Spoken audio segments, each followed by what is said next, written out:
It was a Tuesday morning in March 1988, and Dean Martin was doing what he loved most in the world, playing golf at the Riviera Country Club in Pacific Palisades, California. At 70 years old, Dean had officially retired from performing. The stages of Las Vegas, the bright lights of Hollywood, the screaming crowds, they were all behind him now. These days, Dean's world had shrunk to something simple and peaceful. Wake up at 6 a.m., have breakfast alone, drive to the golf course by 8, and play 18 holes in complete silence. No photographers, no autograph seekers, no managers telling him where to be and what to do. Just Dean, his clubs, and the California sunshine.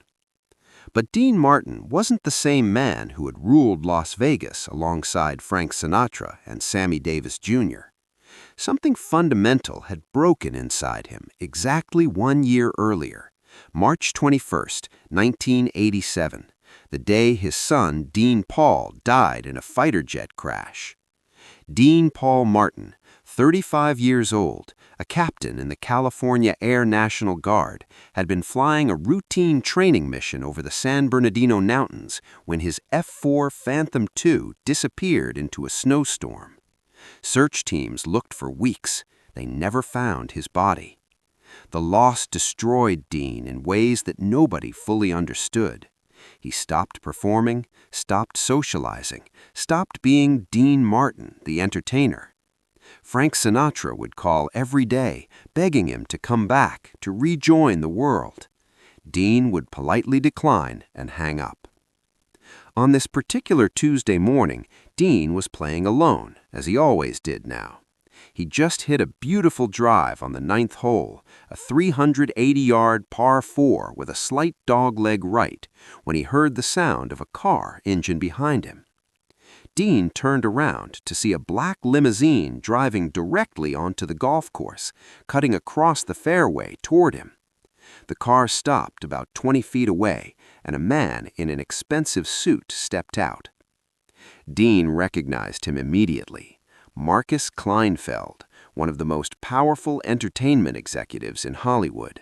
The man who helped build MGM into an empire, who'd made and broken careers with a single phone call, who had more money than most small countries. "Dino!" Marcus called out, using the nickname only Dean's closest friends were allowed to use. "I need 5 minutes of your time." Dean looked at the man, then at the limousine that had just driven tire tracks across the pristine fairway, then back at Marcus. "You just ruined a perfectly good golf course, Marcus." "I'll buy them a new one," Marcus said without hesitation. "Hell, I'll buy you your own golf course. That's actually why I'm here." Dean picked up his golf bag and started walking toward his ball. "Not interested." Marcus hurried alongside him, struggling to keep pace. For a 70-year-old man, Dean moved surprisingly fast. "Dean, you haven't even heard the offer yet." "Don't need to." "It's $100 million. Dean stopped walking. He turned to look at Marcus. $100 million for what?"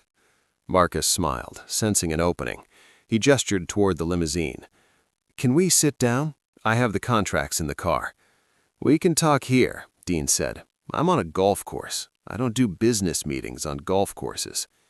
"Dean, this isn't business. This is your legacy. This is history." Dean leaned on his driver, looking at Marcus with those famous half-lidded eyes that had seduced audiences for 5 decades. "You've got 3 minutes. I'm playing through." Marcus opened his briefcase right there on the fairway. Inside was a thick contract bound in leather. "Here's the deal. A consortium of investors. I'm talking Saudi princes, tech billionaires, Vegas casino owners. They want to create the biggest entertainment complex in history, bigger than Disney World. It's going to be called The Legends, and it's going to celebrate the greatest entertainers who ever lived." "And you want me to cut a ribbon at the opening," Dean said flatly. "No," Marcus said, his eyes shining with excitement. "We want you to be the opening. We want you to perform every single night for 5 years. Your own theater, your own show, complete creative control. We're talking about a 5,000-seat venue designed specifically for you. The best sound system money can buy, the finest musicians, anything you want.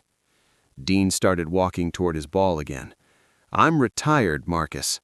$100 million, Dean. That's $20 million a year for 5 years. Do you understand what that means? That's more than you made in your entire career.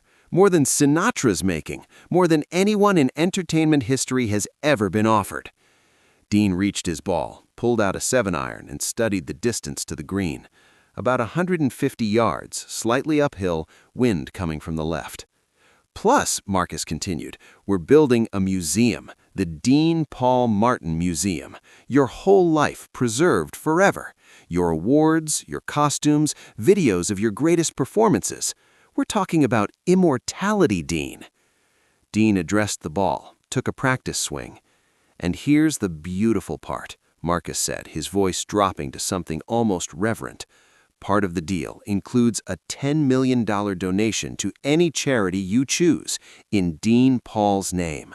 We'll create the Dean Paul Martin Foundation, scholarships for military families, support for Air Force families who've lost loved ones, your son's legacy living on forever. That made Dean pause. He stood up from his stance, looked at Marcus. For a moment, something flickered in his eyes. Pain, maybe, or longing, were the ghost of the man he used to be. Can I be honest with you, Marcus? Dean said quietly. Of course. You're a vulture. You know exactly what buttons to push, don't you? Mention my dead son, make it about legacy, about immortality, make it sound noble. Marcus's smile faltered.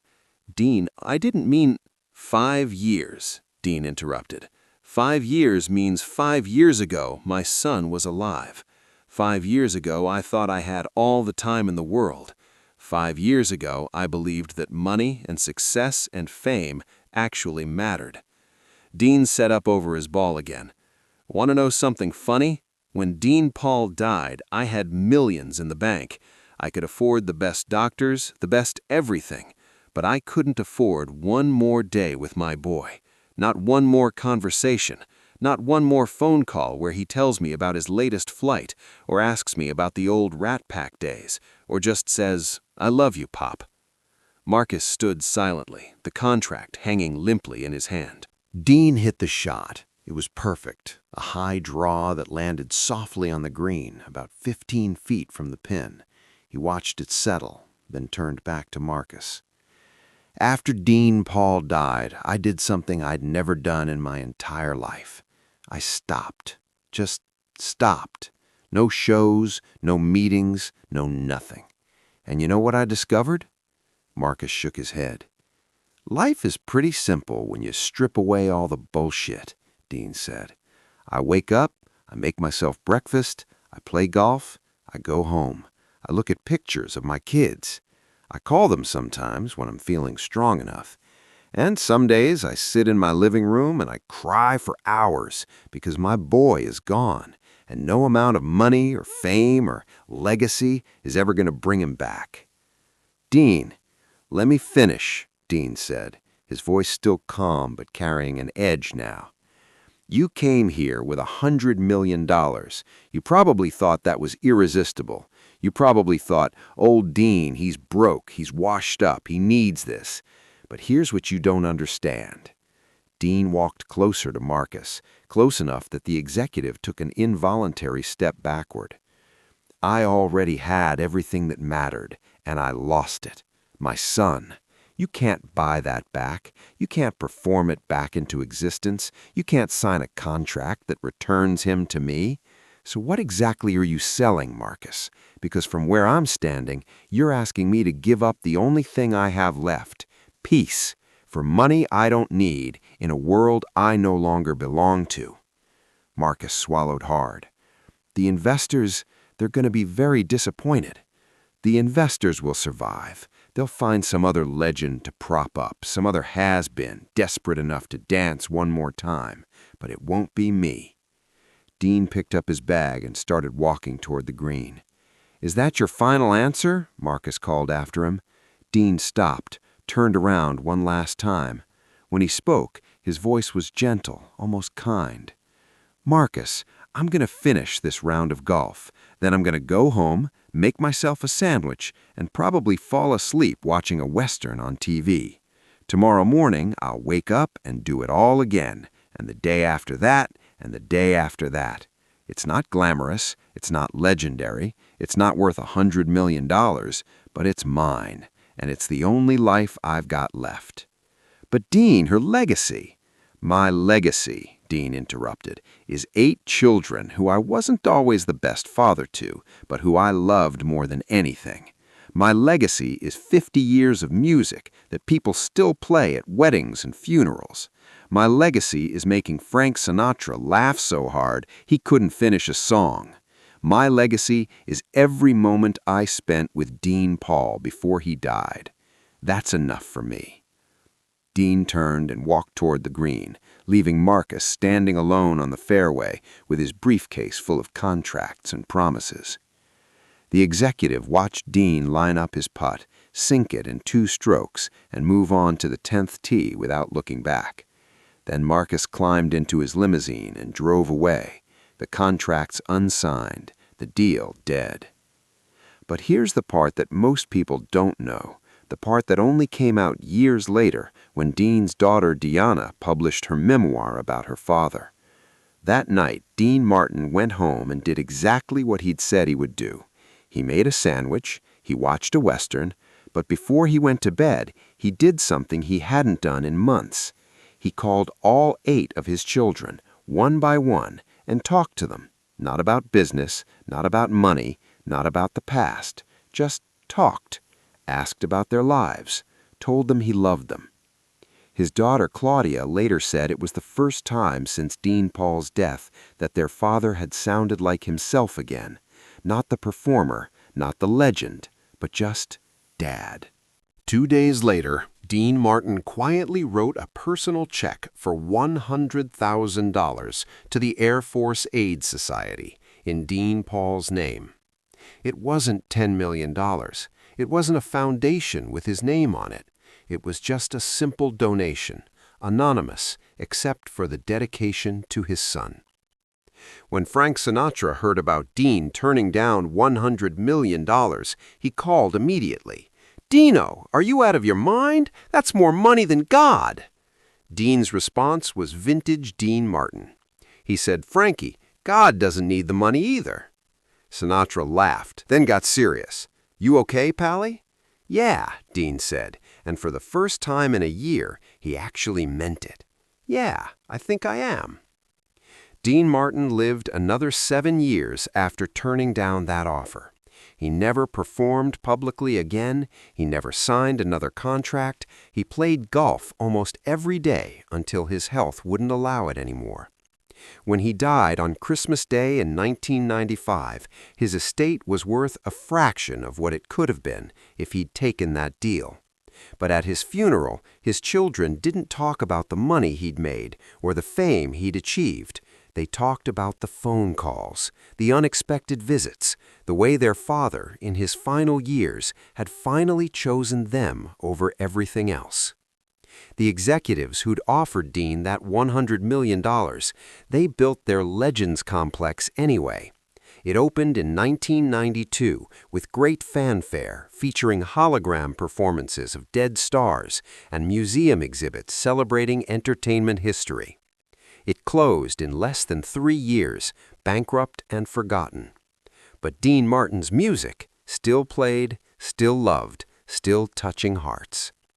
His choice on that golf course in 1988 didn't make headlines. There was no press conference, no viral moment, no legendary refusal captured on camera. Just a 70-year-old man choosing peace over profit, family over fame, and himself over his legend. In a world that constantly tells us that more money means more happiness, more success means more meaning, Dean Martin's story reminds us of a simple truth. Sometimes the most powerful thing you can do is walk away. Sometimes the bravest choice is choosing what money can't buy. Dean Martin already had his legacy. It was in the laughter of his children, the loyalty of his friends, and the memory of a son he'd never stop loving. And that, as Dean himself might say, was worth more than all the money in the world. If this story of choosing what truly matters moved you, make sure to subscribe and hit that notification bell. Share this video with someone who needs to hear that it's okay to choose peace over profit. And let us know in the comments what's something in your life that no amount of money could buy. Hit that like button, and we'll see you in the next video with more incredible true stories about the legends who shaped our world.